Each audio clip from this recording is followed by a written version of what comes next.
রাত ২টো। সবাই ঘুমিয়ে গেছে, শুধু আরিফ জেগে আছে।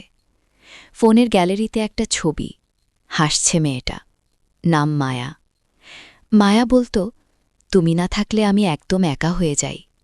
আরিফ বিশ্বাস করত, সত্যিই বিশ্বাস করত। প্রতিদিন কথা, ঝগড়া, আবার মিল, সবকিছু যেন অভ্যেস হয়ে গিয়েছিল। একদিন হঠাৎ মায়া বলল, আমার বিয়ে ঠিক হয়েছে, আমি কিছুই করতে পারিনি। আরিফ প্রথমে ভেবেছিল মজা করছে, কিন্তু মায়ার কণ্ঠ কাঁপছিল। শেষবার একটা কথা বলো, তুমি আমাকে ঘৃণা করো না তো? আরিফ অনেকক্ষণ চুপ ছিল, তারপর শুধু বলল, আমি তোমাকে ঘৃণা করলে বাঁচব কিভাবে?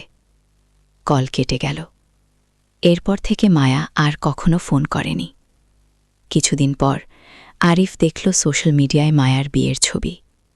সবাই কমেন্ট করছে, পারফেক্ট কাপল। আরিফ শুধু ছবিটা দেখল, তারপর ফোন লক করে রাখল। আজও সে কাউকে বলে না, তার সবচেয়ে প্রিয় মানুষটা এখন অন্য কারো পারফেক্ট জীবন। আর সে শুধু মাঝরাতে একটা ছবির দিকে তাকিয়ে থাকে আর ভাবে, ভালোবাসা থাকলেই কি মানুষ একসাথে থাকে?